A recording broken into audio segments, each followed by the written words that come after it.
전 15장 36절에서 41절까지의 말씀입니다. 계속해서 우리가 사도행전 파트 2 우리가 뒷부분들을 말씀을 나누는데요. 사도행전 15장 36절에서 41절까지의 말씀 나누겠습니다. 제가 한 절, 여러분이 한 절 읽겠습니다. 36절입니다.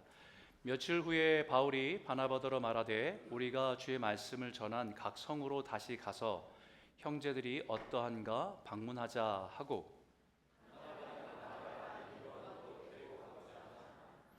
바울은 밤빌리아에서 자기들을 떠나 함께 일하러 가지 아니한 자를 데리고 가는 것이 옳지 않다 하여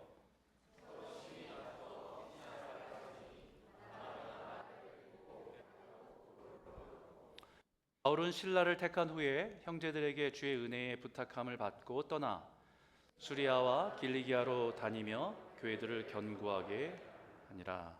아멘. 우리가 살아가는 우주 가운데 이 지구라고 하는 곳에 우리가 살잖아요.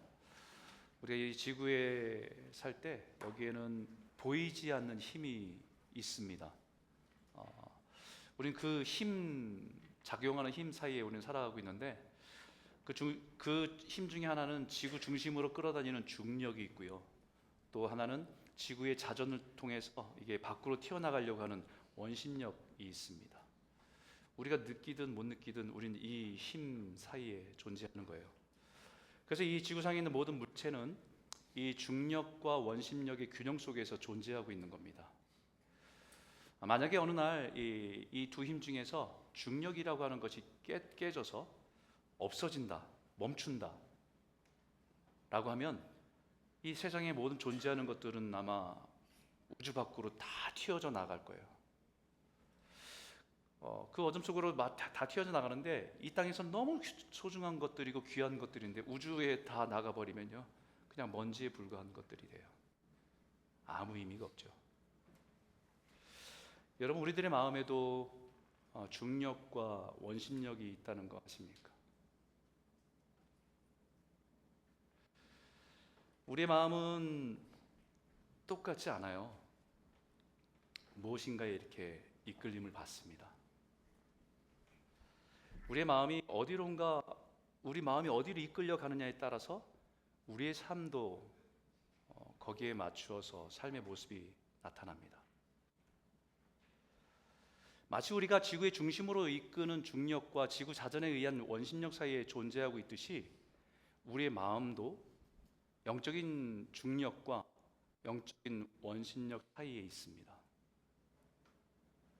영적인 중력은 우리가 존재하는 근거에 뿌리를 두고 있어요. 창조주신 하나님께 끌리는 힘입니다. 그러나 영적인 원심력은 세상이 빠르게 돌아가는 세상의 풍조에 하나님으로부터 벗어나고 싶고 내가 내 인생의 주인이 되고 싶은 마음으로 벗어나고 싶은 마음이에요. 내 안에 영적인 중력을 거부하고 하나님으로부터 자유하고 내가 내 자신의 주인이 되어서 내 마음대로 내 안에 있는 탐욕과 욕망을 따라서 세상이 막 돌아가는 것에 우리 마음이 거기 막 빼앗겨갖고 거기에 끌려가는 인생이에요. 그 속도에 따라서 열심히 세상이 돌아가는 속도에 따라서 열심히 살아가고 있는데 어느 순간 보면 공허하죠. 험한 인생이라고 하는 것을 발견하게 됩니다. 마치 어느 날 중력이 끊어진 채 원심력이 밖으로 다 튀어나간 우주에 떨어진 먼지처럼 캄캄한 우주에 홀로 떠다니는 영적인 고아처럼 살아가고 있는 자신을 발견하게 됩니다. 여러분들의 마음은 어디로 이끌림을 받고 있습니까? 요즘에 여러분들의 마음은 뭐로 이렇게 가득 찼어요?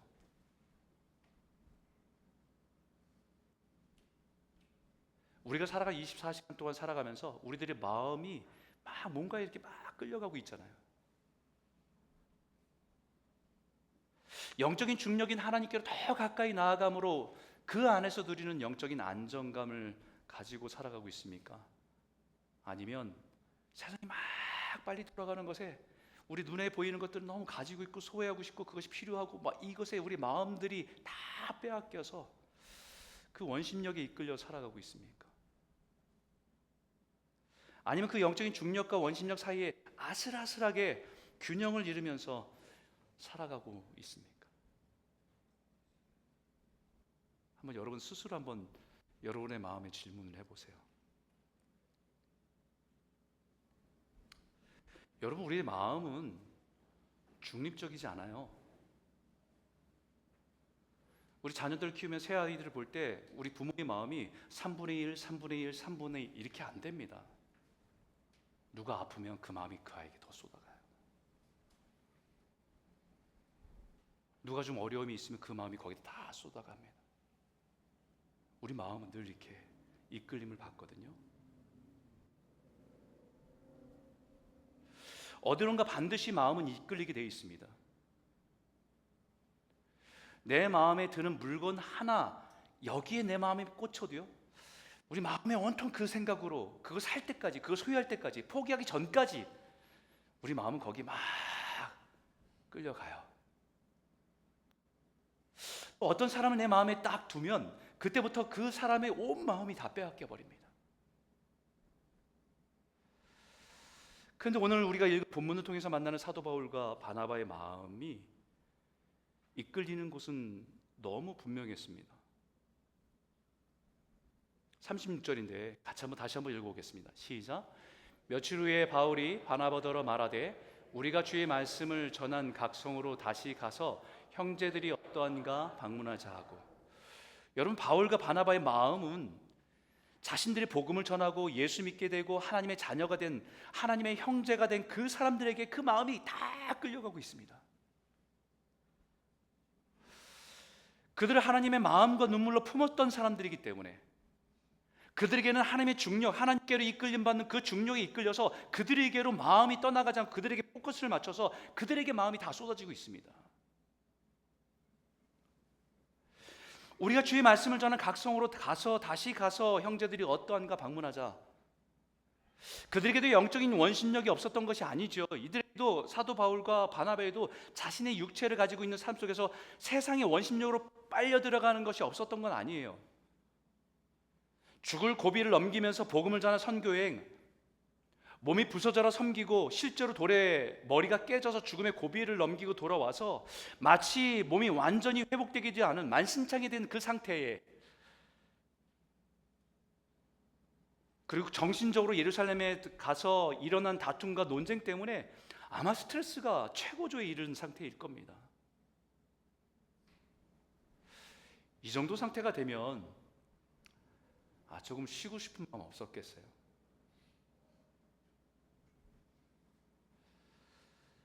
처음은 우리가 지도자니까 우리가 선교해서 열심히 섬기고, 근데 두 번째는 다른 사람 보내자, 이런 마음 없었겠습니까? 그러나 그들의 마음이 이끌리는 곳은 자신의 안일과 편안한 삶이 아니라 그들입니다. 사도 바울과 바나바의 마음으로 품어서 새로 태어난 생명인 각 성에 있었던 그 형제들입니다. 그 형제들에게서 마음이 다 끌리고 있는 거예요.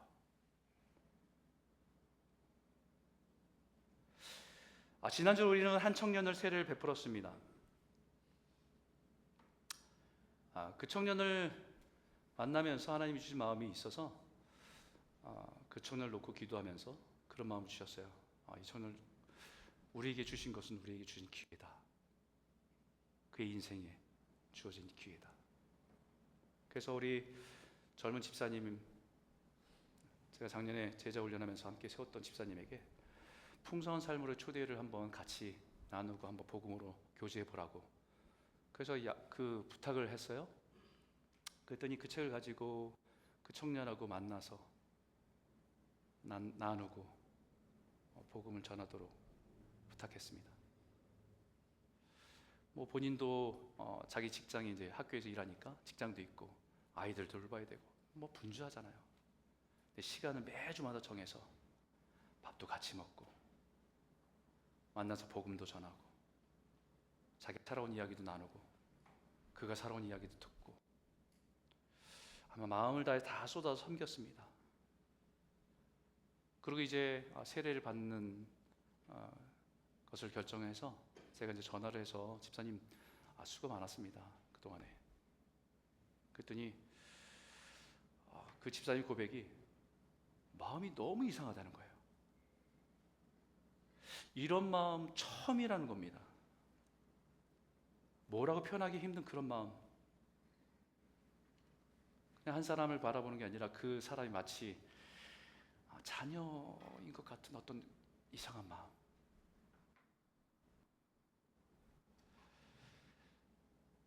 그 집사님에게 있는 마음이 그 청년에게 끌림이 있는 거죠. 영적인 중력이 이끌려서 하나님의 마음으로 그 청년을 향해서 끌어다니고 있는 힘이에요. 이 영적인 중력이 강하게 끌리는 곳은 기도가 있는 곳입니다. 그리고 눈물이 있는 곳입니다.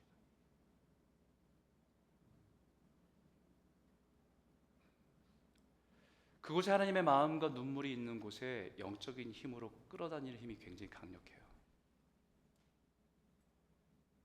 사도 바울과 바나바는 그 형제들은 잘 지내는가?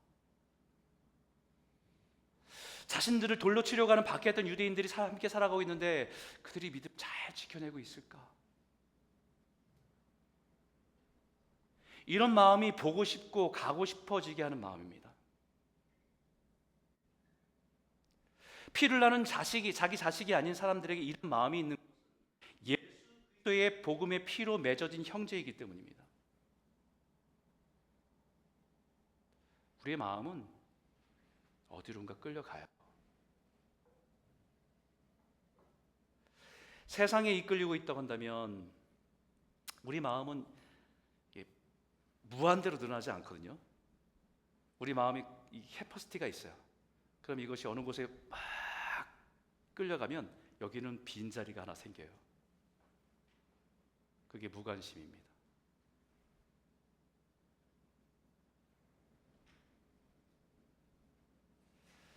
우리 마음이 세상으로 막 끌려가고 있다면 우리는 서로에 대해서 무관심으로 나타나게 될 겁니다. 그리고 우리가 주 안에서 형제된 사람에게 관심과 기도로 나타나게 된다면 우리는 세상에 대해서 무관심이 없죠. 이 마음이 그리스도의 마음이고 기쁨이기 때문입니다. 하나님이 우리를 교회로 이렇게 부르신 것은요, 이 마음으로 서로를 돌아보라고, 이 공동체를 주님의 몸으로 이뤄가라고 우리를 부르신 거예요. 저는 우리 교회가 이런 교회로 서로가 순종하면서 이뤄가는, 서로 마음이 쏟아지고 기억하고 기도하고 함께 그런 교회로 이뤄가는 저와 여러분 모두가 되시길 주님의 이름으로 축복합니다. 여러분, 이렇게 아름다운 동역자, 너무 멋있잖아요. 사도 바울과 바나바. 그런데 이 동일한 마음이 있는 두 사람에게도 불구하고 이 두 사람 사이에 엄청난 갈등이 일어납니다. 목숨을 건 여정을 함께 걸어왔고 치열한 분쟁과 다툼 속에서도 한 마음으로 함께 싸워왔고, 이제 자신들의 편안함과 유익보다는 두 사람 동일한 마음으로 성에 남겨진 형제들을 위해서 나아가자는 그 마음조차도 한 마음이었던 이 두 사람이 마음이 맞지 않는 일이 생긴 거예요. 그들이 함께하는 그 모습을 보면서 성도들은 위로가 되었을 것 같아요. 야, 바울과 바나바의 모습, 어떻게 저렇게 서로가 섬김과 사랑으로 하나가 되어서 섬기냐, 너무 아름답다. 서로 존중하는 모습 너무 귀하다. 저런 것이 아름다운 협력이구나. 저런 게 시편의 형제가 동감이 어찌 그리 아름다운지요라고 말하는 그 아름다운 모습이구나 라는 것을 성도들이 보면서 얼마나 존경했겠습니까? 서로 존중히 여기면서 그 어려운 선교행에 힘이 되고 의지가 되었을 이겨낼 수 있었습니다. 그런데 갈등이 있는 거예요. 우리 37절 38절 한번 같이 한번 읽어볼까요? 함께 읽겠습니다. 시작.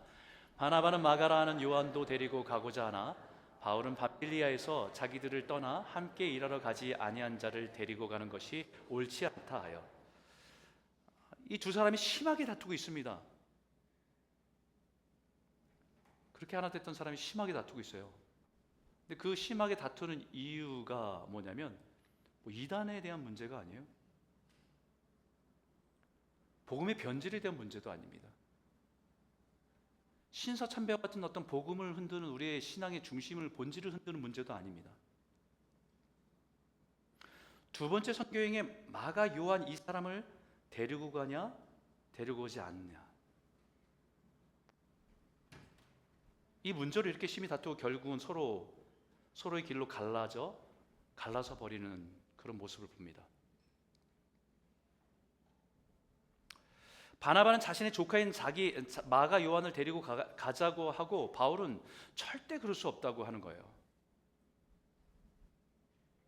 사도 바울이 두 번째 선교행에 데려갈 수 없는 이유는 첫 번째 선교행에 함께 했던 마가 요한이 중도에 포기를 한 것 때문입니다. 중도에 돌아가 버렸잖아요.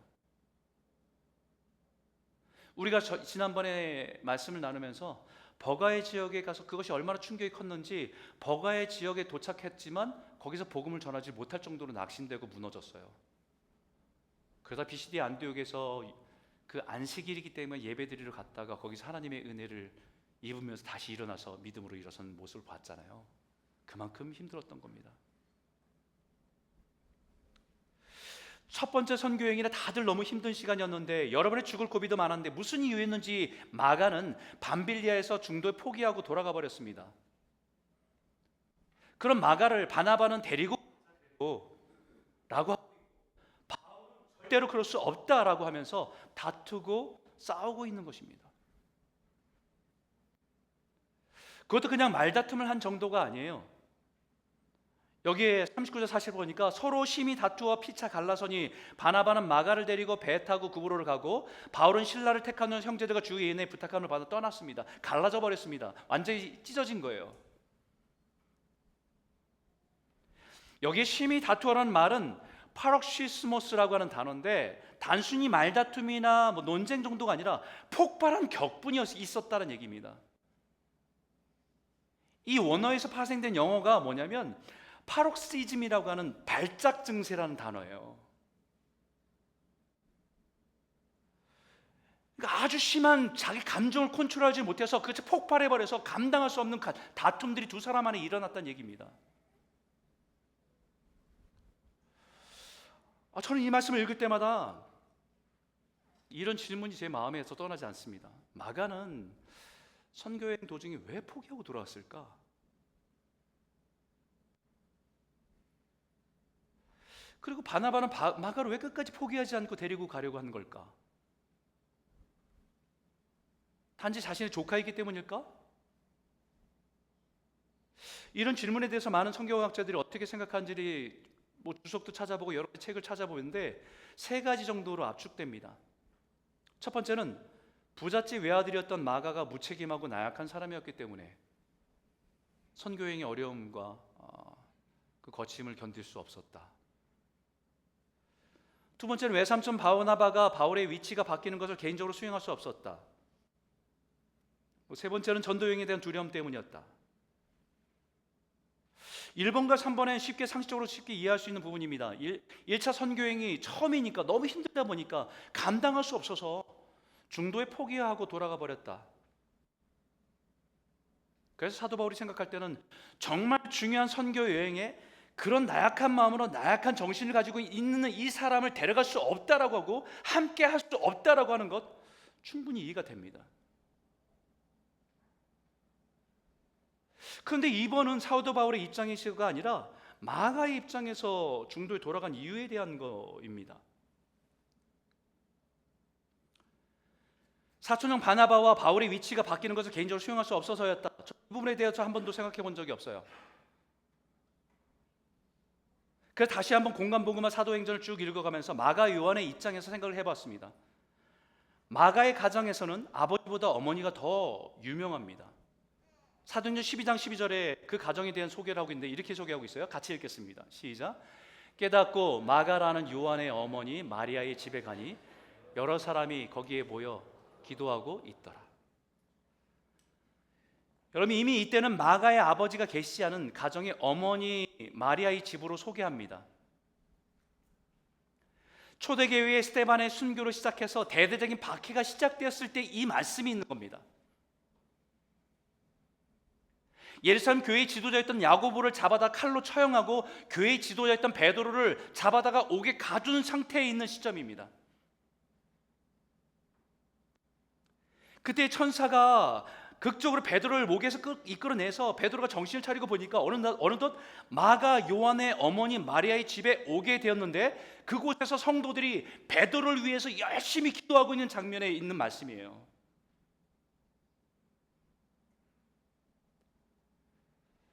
여러분, 이 정황들을 볼 때 기독교인으로 믿음으로 살아가고 있다는 그 자체가 핍박이고 처형을 당해야 되는 그런 위기 속에 있는 상황 속에서 기독교인 공동체 제자들이 자신의 집으로 데려다 놓고 기도의 모임을 하고 자기의 집을 공개하고 있는 가정의 모습을 말씀하고 있는 거예요. 자신의 집을 성도들이 은신처로, 성도들의 기도 초소로 제공한다는 것은 위험을 무릅쓰고 죽음을 각오하고 행동한 믿음의 행동임을 말하고 있는 겁니다.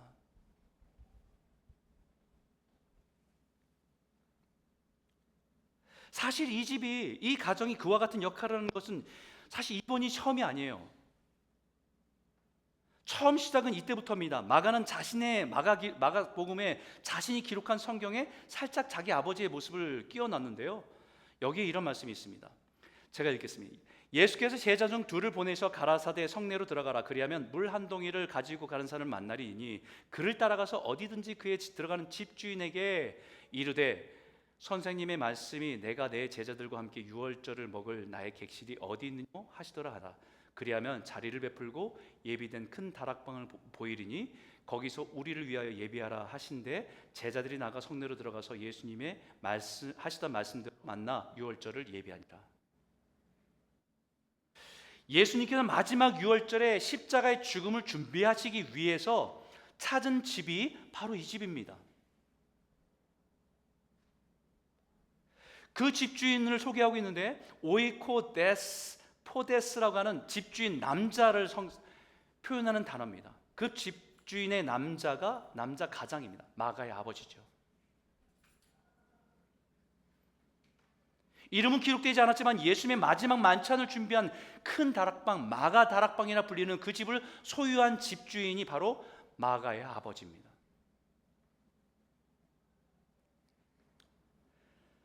그 이후에 아버지가 어떻게 죽었는지 기록되어 있지 않지만 계속해서 이 장소는 예수님의 사역과 초대교회 역사에 아주 중요한 역할을 한 가정으로 기록되어 있습니다. 사실 부자라고 한다면 사실 이렇게 살아야 돼요. 여러분, 세상의 부자들은요, 자기 소신껏 살지 않습니다. 잃을 것이 많기 때문에 그렇게 하지 못합니다. 기독교가 핍박당하고 위험당하고 고통당하고 자칫하면 자신의 재산까지도 빼앗길 수 있는데, 그런 위협을 무릅쓰고 믿음으로 자신의 소유를 제공하는 것, 믿음 없이는 할 수 없어요.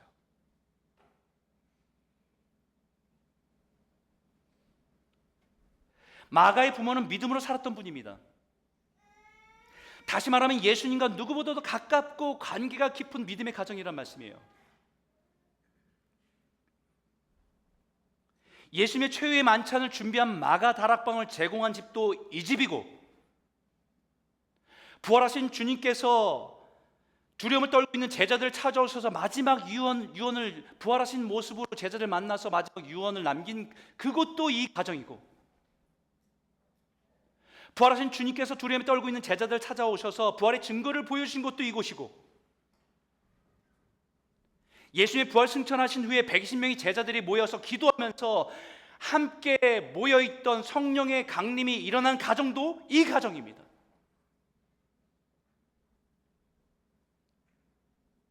뿐만 아니라 마가 바나바의 조카였듯이 마가가 어머니에게 동생이 되는 바나바의 모습에도 그 동일한 믿음의 흔적들이 있습니다.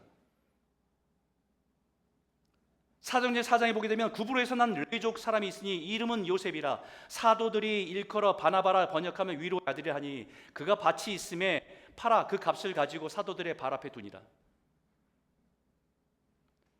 사도들에게 인정받은 믿음의 사람이 바나바입니다. 단지 그의 인정받은 것을 그치지 않고 누이 마리아의 모습처럼 믿음대로 살아가는 삶의 열매가 있는 사람이라고 성경은 기록하고 있습니다. 은혜가 임하니까 주저하지 않고 기꺼이 내어놓아서 다른 사람을 섬길 수 있는 믿음과 삶이 일치한 사람이었다는 것을 성경이 증거하고 있습니다. 마가의 부모는 믿음의 사람이었고 그 믿음의 열매가 있는 분들이었고 어떤 위험과 자신의 손해 앞에서도 믿음을 타협하지 않는 신실한 일꾼이었습니다.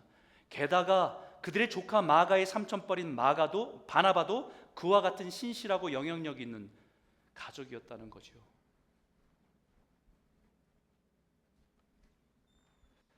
여러분, 이런 관점에서 마가의 눈으로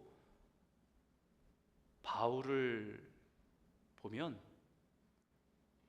솔직히 좀 부담스러워요.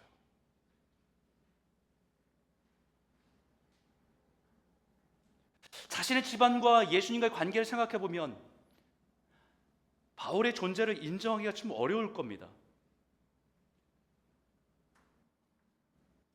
기독교가 핍박 가운데 순교당하고 감옥에 갇힐 때에 그 순교하고 박해하는 그 현장 가운데 이끌었던 사람이 사울이거든요. 그 어느 순간 그가 예수님을 만났다고 변했다고 하는데 아직은 신뢰가 되지 않는데 그런 사람을 자기 삼촌인 바나바가 찾아가서 그를 데려와서 안디옥에서 함께 사역할 수 있도록 이끌어준 사람이 자기 삼촌인 바나바입니다. 바나바가 없었다고 한다면 사울은 바울로 존재하지 못할 수도 있는 사람이었다는 거예요.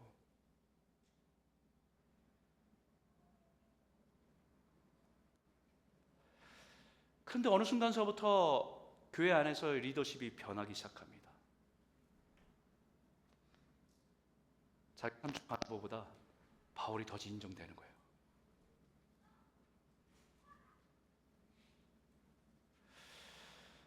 점점 초대교회 안 바나바의 역할보다 바울의 존재감이 점점 커져가고 바나바가 처럼 보입니다. 마가의 눈에. 그런 와중에 선교 여행의 어떤 중간에 어떤 계기를 통해서 다퉜는지 어떤 문제였는지 포기하게 되고 떠나버리게 되는 거예요.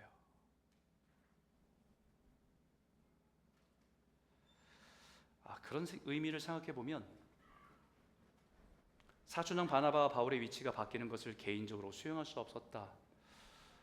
이 말도 의미가 있을 것 같아요. 저는 그동안에 이 말씀을 늘 대할 때마다 바울의 입장에서 보았거든요.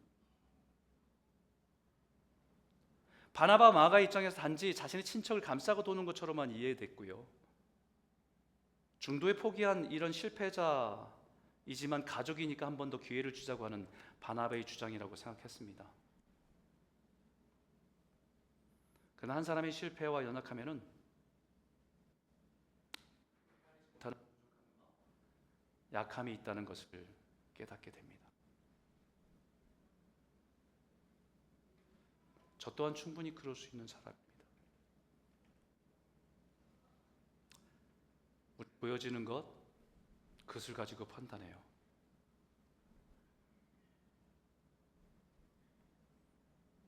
그 생각, 그것을 보면서 내 생각으로 받아들일 수 있고 없고, 이해할 수 있고 없고, 그래서 거부하고 받아들이고 합니다.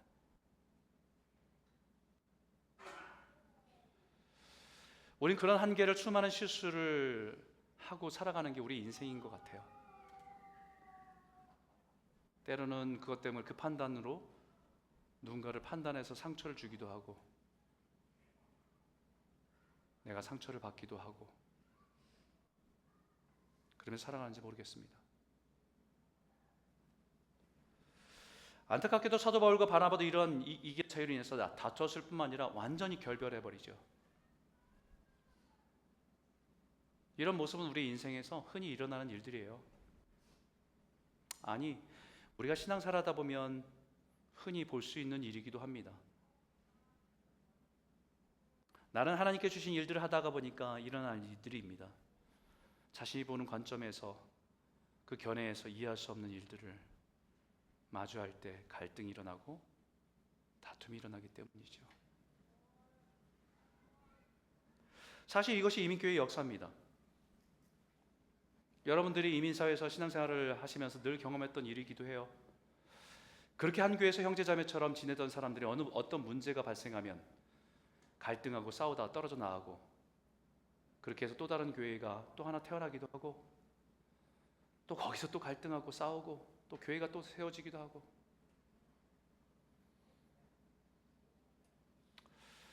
제가 한 번은 교회 2010년에 개척해서 교회가 이제 사람들이 이렇게 모이기 시작했을 때 예전에 있었던 교회에서 어떤 권사님 부부가 전화하셔서, 남자분이 제가 첫 주에는 못 갔는데 제가 몇 달 지나서 가겠습니다. 그리고 그분이 오셨어요. 제가 목사님 얼마나 좋아하는지 아십니까? 그럼 오셨어요. 전화해서 바로 이번 주 가면 등록하겠습니다. 오셨어요. 근데 오셨는데 표정이 별로 안 좋아요. 등록 안 하시고 가셨어요. 이상해서 제가 전화를 했죠. 나중에 알게 된 사실은 그분이 예전에 있었던 교회에서 막 분쟁이 있고 다툼이 있을 때 상대편에 있었던 분이 우리 교회 이미 등록하고 교회를 잘 다니고 있었거든요. 그분을 보는 순간 마음이 다쳤어요. 여러분, 언제까지 우리가 이렇게 살까요?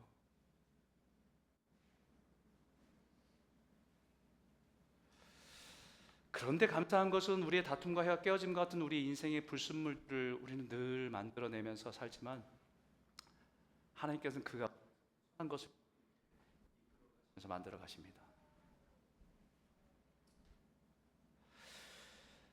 하지만 그렇다고 해서 우리의 다툼과 나눔과 분리가 선한 것이라고 정당하고 합리화할 수는 없습니다. 가룟 유다가 예수님을 대제사장에게 팔아버림으로 말미암아 예수님께서 십자가에 지게 된 것으로 결국 예수님의 십자가의 공로의 1등 공신은 가룟 유다라고 말할 수 없는 것 같은 거예요.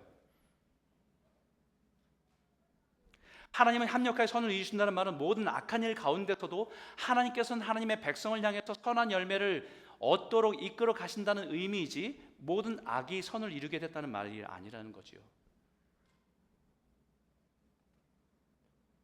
여러분, 우리가 살아가면서 지난주에 말씀드린 것처럼 우리 인생에 사람이 지옥이고 천국이라고 말씀드렸잖아요. 우리는 이 관계 속에서 고통도 겪지만 이 관계 속에서 행복을 느끼게 하나님 우리를 그렇게 지으셨기 때문입니다. 근데 관계가 깨어질 때 꼬인 대로 내버려 두지 않고 관계의 깨어짐이 더 이상 우리의 인생에 독이 되지 않도록 하셔야 됩니다.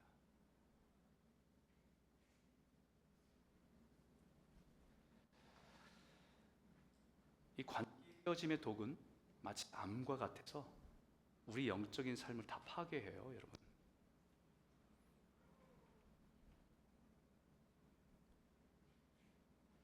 세상에서 일반적으로 그렇게 싸우고 다툰 일이 있으면 서로 보지 않습니다. 평생 원수처럼 지내고 서로 욕하며 살아갑니다. 자기의 입장을 대변하고 변호하다 보니까 상대방을 비난할 수밖에 없게 살아갑니다. 그런데 그토록 심한 다툼과 갈등을 보냈던 바울과 바나바 그리고 마가 요한이 다툼과 깨어짐의 상한 마음을 그대로 가지고 평생을 살아가지는 않습니다. 헤어질 땐 다시 보이지 않을 것처럼 갈라섰지만 나중에 그들의 모습에서는 다른 모습을 봅니다. 저는 그것이 예수 믿는 그리스도인들의 차이라고 생각해요. 우리 인생에서 만나는 관계 속에서 다투고 상처받고 서로 이럴 수는 있어요. 하지만 그것이 우리 안에 악처럼, 이것이 우리 안에 암처럼 우리를 파괴하도록 내버려 두는 것은 아니라는 겁니다. 여기 39절 41절 한번 읽어보겠습니다. 함께 읽겠습니다. 시작. 서로 심히 다투어 피차 갈라서니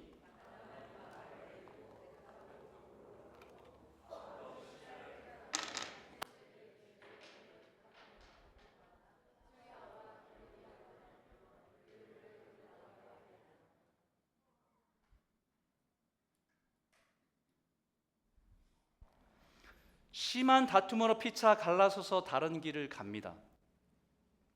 바나바는 조카 마가 요한을 데리고 처음 갔던 구브로 섬으로 가고, 바울은 실라를 택해서 수리아 길리아로 나뉘어서 갑니다. 여러분, 이 상황에서 안디옥 교회 성도들이 굉장히 난처했을 것 같아요. 누구 편을 들어야 되지? 아마 안디옥 교회 성도들이 이 상황을 두 사람이 갈등하는 모습을 보면서 저 같은 사람, 그렇지, 나는 바울 편이야. 바울의 말이 맞다고 생각해. 아니, 어떻게 그렇게 중요한 선교 여행을 가는데 포기한 사람은 어떻게 데려가냐고. 자격이 없지. 난 바울이 맞다고 생각해.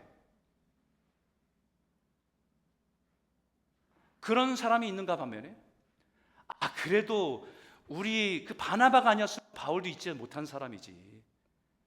바나바의 따뜻한 마음으로 그를 품었듯이 자기 조카인데 어떻게 그냥 버리고 가겠어. 기회를 줘야지. 그 마음에 그것을 지지해 준 사람도 분명히 있을 것 같아요.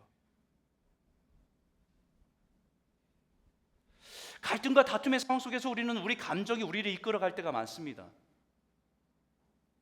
하나님께 나아가는 중력을 끊어버리고 내 기분, 내 감정이 주인 돼서 세상의 원심력에 이끌려가서 세상 사람들이 하는 대로 우리들의 마음이 끌려가기가 쉽습니다. 근데 이 안디옥 교회가 이 두 사람을 보내면서 뭐라고 얘기합니까? 그들이 결정해 주의 은혜 부탁합니다. 주의 은혜 부탁합니다.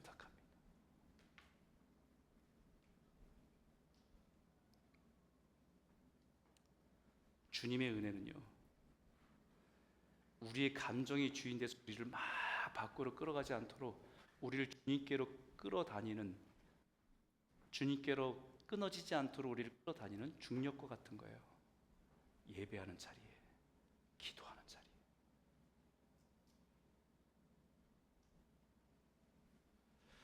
그들이 파송하면서 다시 2차 선교여행을 파송하면서 부탁합니다. 주의 은혜에 부탁합니다.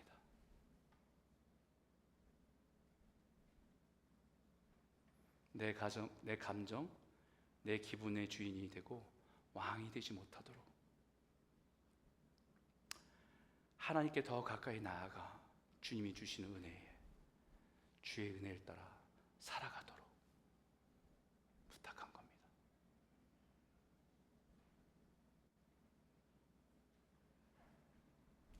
여러분, 그 주의 은혜가 어떻게 사람을 바꿨는지 나중에 성경 읽다 보면 발견하게 되는 것이, 영원히 원수처럼 다시는 안 볼 것처럼 다투고 헤어진 바나바와 바울은 여전히 바나바는 바울의 동역자로 함께하고 있어요. 그리고 더 놀라운 것은 사도 바울이 그토록 혐오했던, 같이 할 수 없다고, 자격이 안 된다고, 같이 갈 수 없다라고 부정했던 마가 요한은 어떻게 되었는가? 디모데후서 4장 11절입니다. 한번 읽어볼까요? 같이 읽겠습니다. 시작. 누가만 나와 함께 있느니라. 내가 올 때에 마가를 데리고 오라. 저가 나의 일에 유익하니라. 여러분, 누가 변한 거예요? 누가 변한 거예요? 디모데후서는 사도 바울의 마지막 편지입니다. 두 번째 로마 감옥에 갇혀서 마치 유언처럼 죽음을 인지하면서 쓴 편지가 디모데후서입니다. 죽음의 임박함을 느끼면서 그 쓴 편지에 그렇게 나약하기만 했던 마가가 로마에 심한 박해가 있을 때 사도 바울이 누구도 떠난다고 막 이러면서 정말 외로운 가운데 있을 때에 지금 말하고 있는 것이, 마가를 데리고 오라. 그가 나에게 필요하다.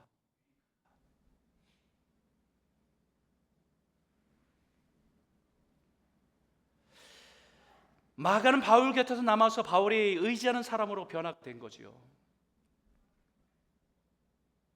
뿐만 아니라 거의 같은 시기에 박해받고 순교한 베드로에게도 마찬가지였습니다. 베드로전서 5장 13절에 함께 택하심을 받은 바벨론에 있는 교회가 너희에게 문안하고 내 아들 마가도 너희들에게 문안한다. 그러하도다. 내 아들 마가 요한도.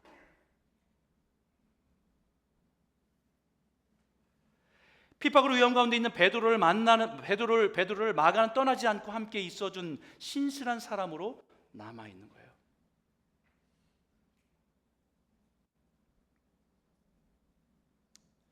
어떻게 그런 변화가 가능한 것일까?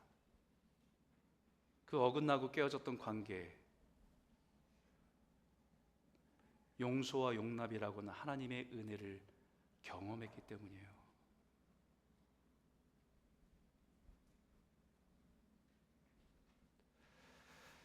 여러분, 그리스도인들이 세상 사람들과 다른 것은 이 부분이라고 생각해요.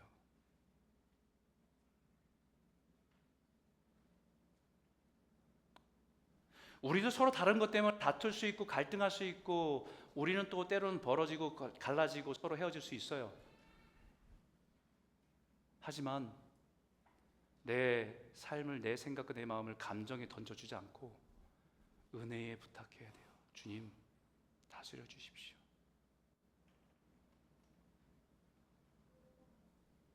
그러면 하나님께서 우리를 은혜 가운데 만지셔서 용납과 용서의 은혜를 경험하게 하시고 나를 통해서 그 은혜가 흘러가도록 사용하십니다.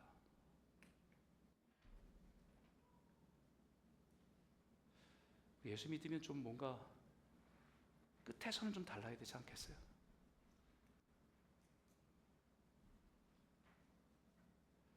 그래서 예수님께서 우리에게 마지막으로 보여주고 싶었던 모습이 주여 저들의 죄를 용서하여 주시옵소서. 그리고 예수님이 우리에게 가르쳐준 주기도문 안에 우리가 우리에게 죄진 자를 용서하여 준 것 같이, 이것을 새로 번역된 주기도문에는 이렇게 표현되어 있습니다. 우리가 우리에게 잘못한 사람을 용서하여 준 것 같이 우리 죄를 용서하여 주소서. 용서는 내가 다른 사람에게 먼저 하는 겁니다. 용서할 수 없는 마음이 안 생기는데요. 그런 감정이 전혀 안 생기는데 어떻게 용서합니까? 이렇게 말하죠. 아닙니다, 여러분. 용서는 믿음의 선포입니다. 믿음으로 결정하는 거예요. 하나님의 말씀에 반응하는 것입니다. 내 마음이 감정에 이끌려서 원심력으로 떨어지지 않도록 하나님의 은혜 아래 믿음으로 뿌리를 내리는 결정입니다. 주님이 우리에게 명령하신 명령에 우리의 감정과 느낌을 떠넘어서 선포하는 것입니다. 그 믿음의 선포를 통해서 하나님은 하나님의 때에 우리의 감정과 상처까지도 만져주실 은혜의 때가 반드시 찾아오기 때문입니다. 주의 은혜에 부탁해. 사실 저는 오늘 말씀을 전하면서 마가 요한의 말씀들을 준비하면서 그런 의도는 없었는데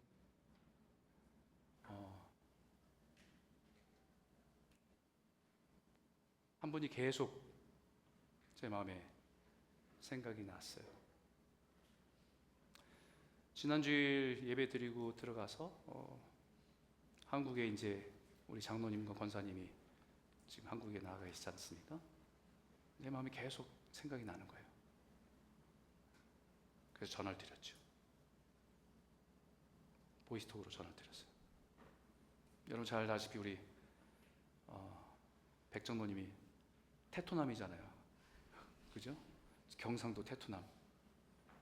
근데 전화 목소리에서 떨리는 음성이 들리는 거예요.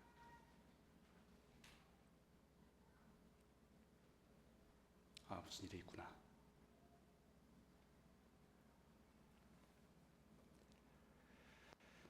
리더들한테는 뭐 카톡으로 다 공지를 했습니다. 지난주에 백동식 권사님이 좀 안 좋으셔서 응급실로 가게 됐고, 그래서 거기서 검사하는 과정에 췌장암 2기, 거의 2기에 3기로 넘어가는 그 단계에 있음이 이제 발견된 거죠.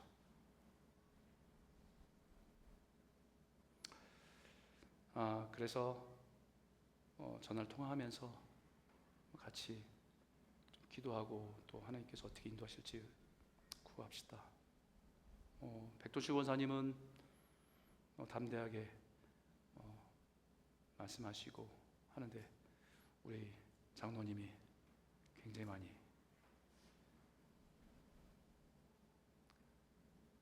표현을 잘 못하셔서 잘 이렇게 못하셔도 되게 애틋하게 사랑하셨던 그런 모습이 있잖아요.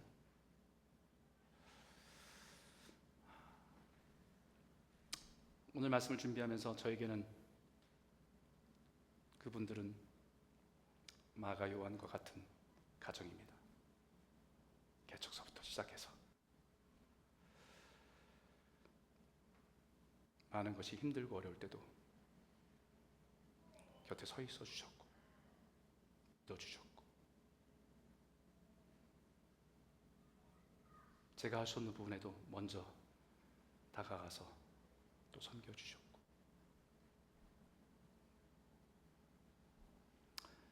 오늘 이 말씀처럼 주님의 은혜에 부탁해. 우리가 할 수 있는 것은 주님의 은혜에 부탁드립니다. 여러분도 우리가 같이 한 공동체로 하나님 부르셨기 때문에 그런 마음으로 여러분들 함께 기도에 나아갔으면 좋겠어요. 한 가정의 그런 아픔이지만 우리 공동체 안에 주신 하나님의 뜻 가운데 우리가 함께 걸어가는 거기 때문에, 사랑하는 성도 여러분, 우리가 살아가면서 수많은 관계 속에서 여러 가지 일들을 경험하고 살아갑니다. 깨어짐과 다툼과 갈등으로 인해서 상처와 아픔을 가지고 살아갈 때도 많아요. 그러나 우리의 마음이 감정에 이끌려서 세상의 영적인 원심력에 빨려가서 깨어진 채, 원수된 채로 살아가지는 마십시오. 내 마음을, 내 감정을 주님의 은혜에 부탁하시기 바랍니다. 그러면 하나님 만지시고 위로하셔서 하나님의 선하심을 드러내시는 축복의 통로들로 반드시 회복시켜 주실 것을 믿습니다. 우리 한번 같이 한번 기도할까요?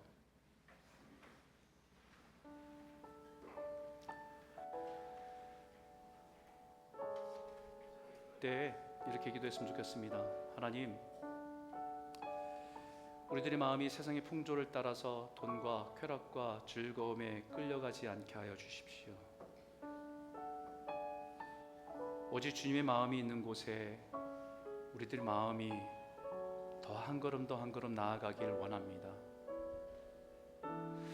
서로의 다름으로 인해서 이해하지 못하고 깨어지고 상처를 주고받을 때도 있지만 그것이 우리 인생의 독이 되지 않도록 하여 주셔서 주님의 용서와 용납을 배우고 성숙해 갈 수 있도록 인도하여 주시옵소서.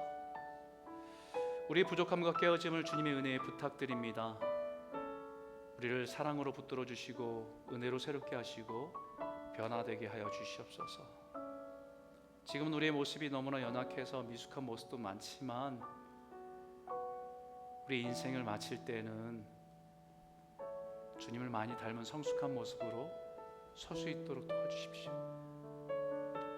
때론 작은 것 하나에도 우리가 못하고 용서, 작은 마음, 옹졸한 마음이지만 주님이 이 마음에 주님의 사랑을 부어주셔서 품을 수 없는 사람이 없게 하시고 용납할 수 없는 사람이 없고 주님이 품으셨던 그 사랑으로 누구든지 품을 수 있는 그런 하나님의 사람 될 수 있도록 변화시켜 주시옵소서. 우리 한번 이 말씀을 의지해서 한번 기도했으면 좋겠습니다. 함께 기도하겠습니다. 하나님 아버지 감사합니다. 하나님 오늘 이 말씀을 통해서